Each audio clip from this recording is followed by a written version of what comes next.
make sure you like this video and subscribe to Mike's, okay? Make sure. If you don't subscribe to Mike, you're gonna have a fat forehead and a big hairline.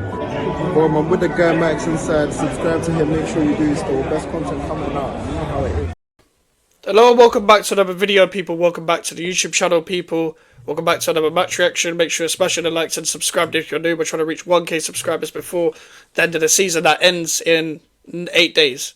So if you can subscribe, that would be great. I'm trying to reach 1k subscribers as soon as possible. I've nearly lost my voice. I don't know why, but I'm not a Palace fan or a Man City fan. But congratulations to Palace. Palace beat Man City 1-0. I never said it was impossible for them to win it. I did think they had a chance. I never thought City would roll them over.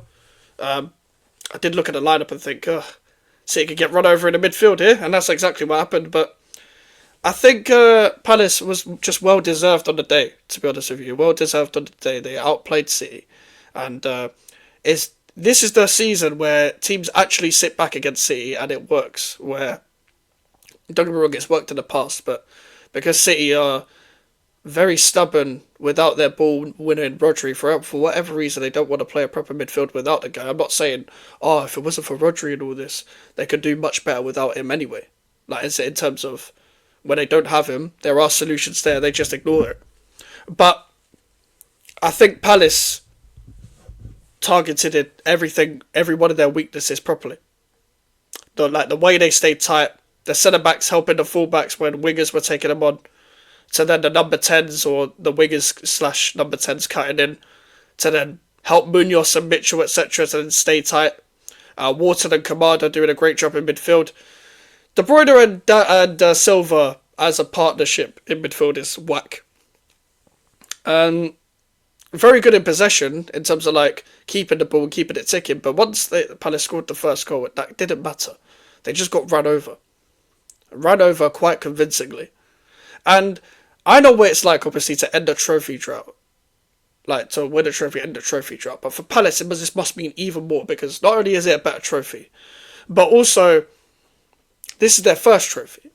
This is bigger than any promotion, any playoff win they've had. So the feeling they must have right now, fantastic. Fantastic. As much as I did want them to win it. I think the way they structured themselves for the goal was class. It was just class. It was well struck. It was like, I don't know how to describe it. I don't know what the right word is, but the way they passed short to draw the players in, to draw the players short, for Mateta to get to Munoz, and then Munoz to get into Eze, was well worked. That's a well worked goal. That's good football. In terms of, you use the short passes and the direct passes at the right time very well.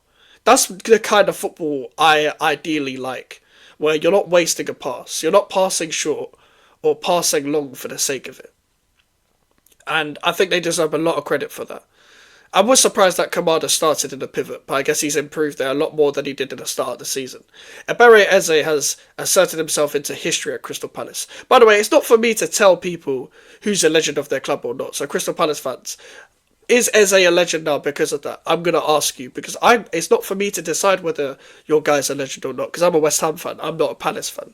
So other man deciding who's a legend at your club or not, I think it's weird. But anyway, but Eze, I've always liked Ebere Eze. He didn't have the greatest start to this season, but ever since we missed out on him and signed Ben Rama instead of this guy moved from QPR to Palace, I thought it was a fantastic signing.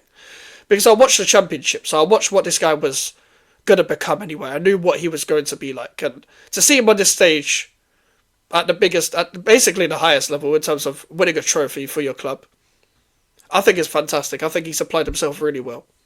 Munoz cannot go under the radar, by the way. Munoz, Richards and Lacroix were the standouts in defence for me. They marked everything out of the game. I don't think City got the ball into Haaland enough.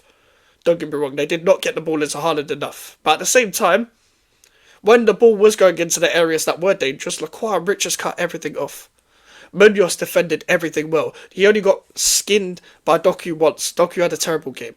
Savio was absolutely horrendous. KDB was bad. Silva wasn't great. Haaland didn't get the ball. Echeverri was good when he came on. I thought Foden was alright when he came on, but it was too little too late. I thought Akanji was terrible. Not his position, but He was terrible. Ortega it needs to leave. They need to get 2 new goalkeepers. I think City will be fine next season, but City in that final year, I can't remember the last time City went trophyless. This has been a horrendous season. Absolutely horrendous season. As much as they somewhat look better than the start of this year, very recently, when they were winning a few games, they've got a long way to go. But I do think they'll address it. Unlike most clubs, they will probably address it in the summer. They're serious enough to address it in the summer. However, that can't go under the radar how poor that performance was from Manchester City. 2 things can coexist. Palace were well deserved and made City play bad, but City also made themselves play bad at the same time and didn't give Palace enough of an issue apart from the saves that Henderson did make. Like, Haaland should have taken that penalty. And to be honest, looking back here, it probably wasn't even a penalty as it was. I thought it was when I first looked at it, but Mitchell does get the ball first before the man, so you can argue that it's not a penalty. However, I do think Haaland should have taken it. Henderson, well done. As much as I don't rate him that highly, he made some really good saves. Really good saves. That one from Doku was absolutely amazing. I can't lie. And I think Glasner really showed his experience as a manager. Kamada's won a Europa League with Glasner before, so he's the only one that really knows how to win a trophy, I think, in that squad. I guess maybe Dean Henderson has one with United. I'm not too sure. I know Nketiah definitely doesn't with Arsenal. He left Arsenal to win a trophy, funny enough. But they don't have many winners in the team in terms of experienced guys that are like, they've won better trophies in the past and they passed on their experience to, the Crystal Palace team that they're in right now. But Glasner, I think he managed the game really well. I think the players managed the game well on the pitch, like when to slow down the time, when to attack, when to break, when to sit back, when to sit deep, and stuff like that as well. It's very important things to do. So credit to them. Credit to them. It's well deserved. No one can say that it isn't deserved. The game against Aston Villa is probably the standout when you look back on the running that they've had. And you can't really argue anything above that. They're in Europe now. They're in Europa League. So for the first time, they've won a trophy, and now they're in Europe. They'll enjoy that. Their fans will enjoy that. It must be mad for them. Thursday, Sunday football. That'll be very interesting in itself. Man City, on the other hand, you need to get Champions League football now. You need to go and beat Bournemouth, and then you're pretty much there. And then get a draw against Fulham. You never know. City could drop out of that. You never know. It could be Chelsea and Villa. It's going to go down to the wire, but who really gives a fuck about the Champions League football race? I don't care. Unless you're one of the fan bases that are in the race, I don't know why people care about that shit. But listen, well done to Palace. Commiserations City, but you got to do better than that. Make sure to like the video. Make sure to subscribe if you're new. Social medias are in the description if you want to follow me.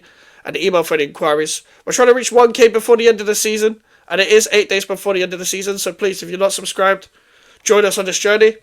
And I'll see you guys tomorrow. Well, I'll see you guys at 11 actually for Pro Clubs. Take care and peace.